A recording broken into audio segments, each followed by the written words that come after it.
What is a good friend?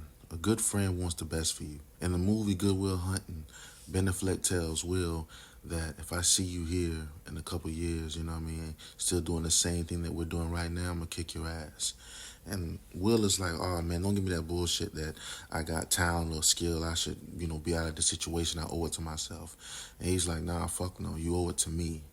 You owe it to me to get yourself out of this situation. A good friend, if you have somebody that you know that has talent, whether it's athletic ability or mental ability, and you're like, man, what the fuck are you doing here with us?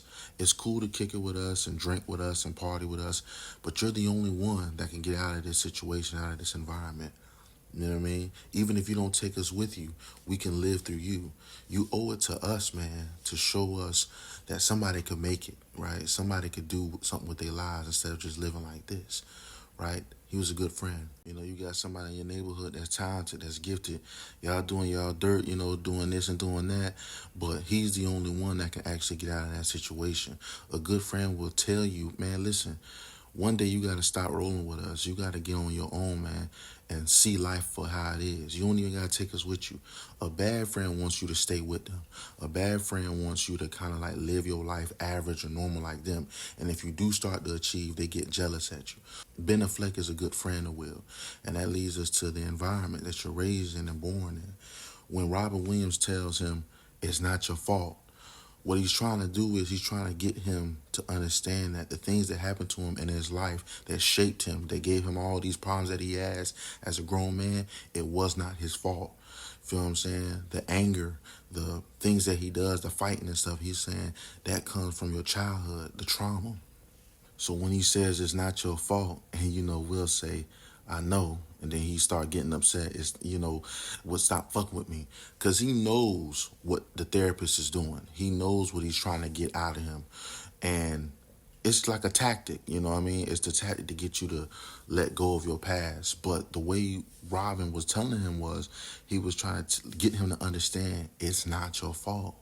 The stuff that happened to you was out of your control. You have to let it go. You have to let it go and understand that it was not your fault. And only then will you start to be able to progress in the future. Feel what I'm saying? So mental illness is a crazy thing, man. It's a very crazy thing.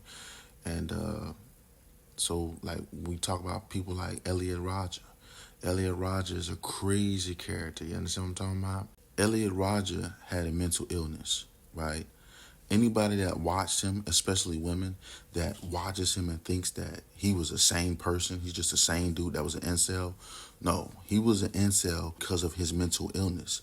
He had a mental illness that made him awkward, that made him weird, and he didn't understand it. He didn't grasp it. He didn't understand why he was like he was. So he just blamed it on the women and blamed it on men. So he was like, man, fuck the world, fuck women, fuck men. And for people, they try to blame Elliot Rodger, and I'm trying to get the conversation open up. Like, we need to research what makes them do that, what makes them get so angry, because a lot of men are angry at the world, but they don't become like Elliot Rodger, right? Elliot Rodger had a sickness that made him a killer as well. Not only did he have problems with women, but he was also a killer. Feel what I'm saying? So what can we do to research this and understand what goes on behind that thought process? For example, the movie Juice, right? We could talk about the black community. When I first watched Juice, I didn't understand Juice. I told my dad I thought it was fake, because like, what dude would go fly off the handle like that? And my dad was like, it's people like that in the hood that was like Juice, like Bishop. And I never had met nobody like Bishop at the time in middle school, so I thought it was fake. But as I grew in life, I started seeing people that was like Bishop. And it's a mental illness. It's like a issue. And you can be normal, like you could talk regular and things like that, but it takes like one thing to go wrong in your life and it'll flip. Plus the bad things in your life, like environments, parents, things like that, on top of the fact that you are an actual mental basket case. And the reason I bring up Juice is because black people need to talk about this in the community, mental illnesses and things like that. They kind of like toss it to the side. So Juice is a really good example of this. That's kind of like Elliot Rodger.